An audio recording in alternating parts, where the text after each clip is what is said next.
नमस्कार। मैं राकेश, आप परिचित। मैं वृत्ति से शिक्षक हूँ, प्रवृत्ति से लेखक हूँ और देश दुनिया की चिंता करता हूँ, इसलिए आप मुझे चिंतक भी कह सकते हैं। मैं अच्छा पति हूँ, इसीलिए हम दोनों पति पत्नी आपके लिए किसी खास मुद्दे पर कार्यक्रम लेकर के आते हैं, प्रोग्राम लेकर के आते हैं।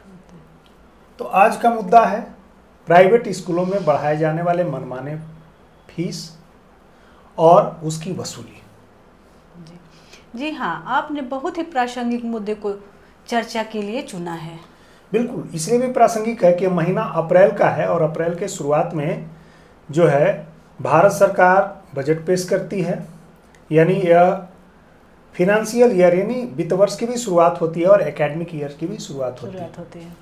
तो बजट बढ़ जाता है, बजट भारत सरकार उधर बजट पेश करती है और इधर स्कूलों का बजट जो है हमारे लिए पेश कर दिया जाता है जी। क्योंकि मामला ऐसा है कि अब सारे घरों में, सारे परिवारों में बच्चों की पढ़ाई जो है पूरी तरह से प्राइवेट स्कूल पे निर्भर हो गई है जी। जिनकी भी थोड़ी आर्थिक स्थिति अच्छी है वे विवश हैं अपने बच्चों को प्राइवेट स्कूल में पढ़ाने के लिए। मेरा तो ऐसा मानना है कि परिवार का दबाव और समाज का दबाव हर व्यक्ति को विवश कर रहा है कि अपने बच्चे को प्राइवेट स्कूल में दाखिला कराए।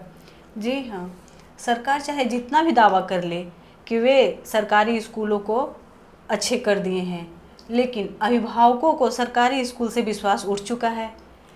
वे चाहते हैं कि उनके बच्चे प्राइवेट में ही जाए। देखिए अर्चना जी, सिर्फ सरकारी स्कूलों से ही विश्वास नहीं उठा है। मैं परसों दिन मेट्रो स्टेशन के लिए जा रहा था, उस ऑटो पे एक माँ और बेटे बैठे हुए थे। बेटे को कहीं आगे जाना था और माँ को राशन दफ्तर के पास उतरना था। बेटे ने बोला कि तुम यहाँ क्यों उतर रही हो, तो और प्रतिदिन तुम यहाँ आ रही हो। तो माँ ने बड़ी सहज भाव से उसे बोला कि बेटा, सरकारी काम कराने के लिए दफ्तरों का चक्कर काटना पड़ता है। हाँ, ये बात तो है कि सरकारी काम अगर कुछ करवाना है तो आप ये माइंड सेट कर लीजिए कि अब मुझे थोड़ा चक्कर तो लगाना ही पड़ेगा। थोड़ा नहीं, पूरा चक्कर, मतलब एक बार में तो होने की बात है नहीं। यानी कुल मिलाकर के जो व्यवस्थाओं में एक मिलावटखोरी है, जो भ्रष्टाचार का पुट है, उसकी वजह से सरकारी व्यवस्थाओं से लोगों का विश्वास क्रमशः उठते ही जा रहा है। चलिए हम मुद्दे को विषयांतर नहीं करते हैं, हम आते हैं प्राइवेट स्कूल पर, स्कूल के द्वारा जो फीस बढ़ाए जा रहे हैं और जो उसकी मनमाने तरीके से वसूली हो रही, इस पर मेरा ऐसा मानना है कि आज के समय में जो युवा महिलाएं हैं वे अपने बच्चों को प्राइवेट स्कूल में पढ़ाने के लिए ज़्यादा रजिस्ट करती हैं, अपने पतियों पर दबाव बनाती हैं और उन्हें ऐसा लगता है कि प्राइवेट स्कूल में ही पढ़ाई लिखाई करा करके अपने बच्चों को कुछ कराया जा सकता है। मैं फेसबुक पेज पे गया था और वहाँ मैंने मगहिया कल्याणी का पेज देखा और उस पेज में एक वीडियो है और उस वीडियो में एक कटाक्ष के रूप में प्राइवेट स्कूल पर पढ़ाने के लिए कैसे महिलाएं दबाव डालती हैं वह वीडियो के मार्फत से दिखाया गया है। तो मैं चाहूँगा कि दर्शक को वह वीडियो दिखाया जाए।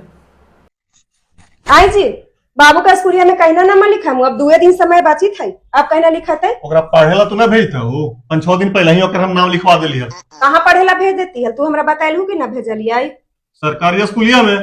बाकी अब सरकारी स्कूल में हमारे बाल बच्चा पढ़े जाते, तोर का बलवा जो डीपीएस में का पढ़े जेते? डीपीएस में पढ़े जाए चाहे ना पढ़े जाए, प्राइवेट स्कूल में पढ़े जेतो। एक प्राइवेट में हर एक साल जो 1.5 लाख या 2 लाख एडमिशन चार्जवा लगा है, वो कहाँ से अतै?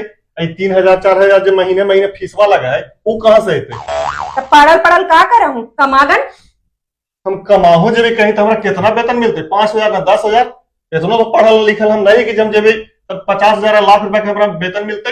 हाँ, तो हमारे बाल बच्चा सरकारी स्कूल में ना पढ़े जाते। सुन ला कान खोल के, सरकारी स्कूलियों में बढ़िया बढ़िया मास्टर बहाल होती है और वो बढ़िया बढ़िया परीक्षा पास करके अलती है। तब बढ़िया बढ़िया जब वो परीक्षा पास करके अलती है तो अपन बाल बच्चा के कहा ना सरकारी स्कूल में पढ़ा लेती है, तो सब प्राइवेट स्कूल में पढ़ावा थी। इतना मनी हथू ना मास्टर तोहर नजर में, एक के बाल बच्चा जा थी वो सरकारी स्कूल में पढ़े, बताऊं तो? अरे वो सबके वेतन बढ़िया ही चलते प्राइवेट में भेजा थी। वेतन बढ़िया रहे चाहे खराब रहे, सरकारी स्कूल में भरोसा ना है, ई चलते ना भेजा थी। तो हमरो सरकारी स्कूल में भरोसा ना हो, सुन ले, हमरो प्राइवेट स्कूल में नाम लिखा दे, प्राइवेट स्कूल में पढ़े दे। अरे हमनिए जैसे सरकारी स्कूल खुल है ना, अब जहाँ से तू लिखवावा, हम ना जानियो। प्राइवेट स्कूल न केवल फीस में मनमाने तरीके से बढ़ोतरी कर रहे हैं, जी, ये तो है एक मुद्दा। बड़ा कारण है, एक मुद्दा हाँ, है। एक मुद्दा है। बल्कि उनका जो फीस वसूलने का तरीका है वह भी क्रूरतम स्थिति में पहुंच गया है। मामला दिल्ली एनसीआर का। फरीदाबाद के पल्ला जो थाना है उसमें दीपावली इनक्लेव नाम की एक जगह है, और उसी इनक्लेव में एक आर्मी स्कूल है जिसमें 2.5 वर्ष का एक नीतीश नाम का बच्चा पढ़ता था। नीतीश के माता पिता दोनों कामकाजी हैं। पिता का नाम लक्ष्मण सिंह है और माता का नाम नीतू। 4 अप्रैल की बात है। नीतीश के पिता लक्ष्मण सिंह सुबह सुबह अपने बच्चे को 8 बजे स्कूल पहुंचाते हैं और दोनों पति पत्नी काम पर निकल चले जाते हैं। तकरीबन कोई 2:30 बजा होगा। स्कूल से लक्ष्मण सिंह को एक कॉल प्राप्त होता। उसमें कहा जाता है कि आपके बच्चे की तबीयत खराब है और बेहतर इलाज के लिए हम लोग उसे प्राइवेट हॉस्पिटल ले जा रहे हैं। जैसे यह खबर लक्ष्मण सिंह सुनते हैं कि उनका बेटा बीमार है, प्राइवेट हॉस्पिटल में उसे ले जाया जा रहा है, तो काम छोड़ करके वह हॉस्पिटल की ओर भागते हैं। अपनी पत्नी को भी इसकी सूचना देते हैं। दोनों कामकाजी लोग अब जो है हॉस्पिटल की ओर भागते हैं। वहां जाने पर इन्हें पता चलता है कि इनका बच्चा बेहोश है। जब उससे वे बात करने की कोशिश करते हैं तो बच्चा पूरी तरह बेहोश था, बेसुध था। प्राइवेट हॉस्पिटल वालों ने उसे अब सरकारी अस्पताल में रेफर करने की तैयारी कर ली थी, जैसा कि होता है। जी, ये तो बहुत कॉमन बात है कि स्थिति बिगड़ने के बाद प्राइवेट हॉस्पिटल तुरंत सरकारी अस्पतालों में रेफर कर दिया करते, जैसा होता है। अब वहां पर जाते ही जो है सरकारी डॉक्टरों ने उस बच्चे को मृत घोषित कर दिया, क्योंकि मौत हमें लगता है कि उस प्राइवेट हॉस्पिटल में ही हो चुकी थी। माँ पिता दोनों रो रो करके बेहाल हैं, बुरा हाल है। उस बच्चे की बहन, जो बड़ी बहन है, वह भी रो रो करके बेहाल है। दुख का पारावार नहीं है, कोई सीमा नहीं है। और उस स्थिति में उस बच्चे को पोस्टमार्टम के लिए पोस्टमार्टम हाउस में भेज दिया जाता, मॉर्चुरी हाउस में भेज दिया जाता। माँ पिता दोनों बेहाल हैं। उनके लिए संकट का पहाड़ टूट पड़ा है। एकमात्र दुलारा बेटा नीतीश उनका जा चुका है, उसे खो चुके हैं। इसी बीच में स्कूल प्रशासन के लोग पहुंचते हैं और उनसे नीतीश के बकाया फीस की मांग करने लगते हैं। स्कूल वाले आकर के ये तो काफी दुखद स्थिति है। ये बिल्कुल दुखद स्थिति है। ये तो स्कूल वालों ने असंवेदनशीलता की प्रकाष्ठा को पार कर दिया। बिल्कुल असंवेदनशीलता का यह प्रकाष्ठा ही है कि जिस माता पिता ने अपने बच्चे को खो दिया है, एकमात्र इकलौता बेटा जिसको उसने खो दिया, 2.5 साल का बच्चा, और अभी उसका पोस्टमार्टम हो रहा है और उस पोस्टमार्टम के क्रम में स्कूल वाले पहुंचते हैं और उसके बकाया फी की मांग करते हैं। काफी सोचने वाली बात है, कहाँ हमारा समाज जा रहा है। हमारा समाज अब सोचिए कि कहाँ जा रहा है।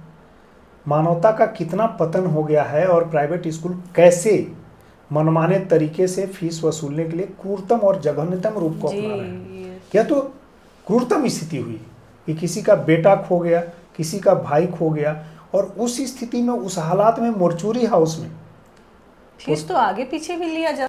मेरा मकसद यहाँ लापरवाही, एक मकसद उसको दिखाना, उसको प्रकाशित करना, और दूसरा जो फीस वसूलने का क्रूरतम तरीका है उसको भी समाज के सामने लाना। समाज आखिर सोचे कि कहाँ जा रहा है और ये जो व्यवसायीकरण हो रहा है शिक्षा का, वो उसे कहाँ पहुँचाएगा। अप्रैल का महीना ही ऐसा होता है कि बच्चे जो है नए क्लास में जाते हैं और फी की सूचना भी जो है, फीस बढ़ने की सूचना मिल जाती है, अभिभावकों को मिल जाती है। एनुअल फी का एक किस्त आ जाता है और किताब वहीं से खरीदना है, क्योंकि बाहर तो मिलता ही नहीं। बाहर तो मिलता नहीं है। किताब वहीं खरीदना है, ड्रेस वहीं खरीदना है। किताबों की बात जहाँ तक है तो आपने एक जो वाकया साझा किया था उसका साझा किया जाए। हाँ, मैं किताब तो बच्चों को ले ली स्कूल से, लेकिन कुछ स्टेशनरी का सामान लेने में दुकान गई। वहाँ पे दुकान वाले एक किताब के बंडल को बांध रहे थे। बांध कर एक हमारे ही जैसे एक और ग्राहक आए हुए थे, उनको दिए। और उन्होंने मैं देखी वे टोटल 1200 रुपये पे किए दुकान वाले को। अच्छा, पूरे किताब का, एक क्लास की जी। किताब का है कि बंडल के 1200 किताब, रुपये? हाँ 1200 रुपये पे किए। तो आपने अपने बच्चे के लिए कितना दिया था? मैं तो मेरा बच्चा तो अभी LKG में है, मैं उसका 6000 का किताब लाई। तो मैं देखकर भौचक रह गई कि अरे 1200 रुपये में कौन से क्लास की किताब ले रहे। मैंने दुकान वाले से पूछी कि भैया आपने वो कौन से क्लास की किताब उन्हें दिया? तो वो बोले कि मैडम ये मैंने 12th क्लास का किताब दिया, NCERT का किताब। तो मैं उन्हें बताई कि मैं तो बच्चे का किताब लाई हूँ स्कूल से 6000 का LKG का 12th किताब। क्लास की पूरी किताबें जो NCERT की थी जी। मात्र 1200 रुपये में। हाँ। और LKG की जो किताबें हैं 6000 बच्चे में। का आपने 6000 में जी। खरीदा। तो तो दुकान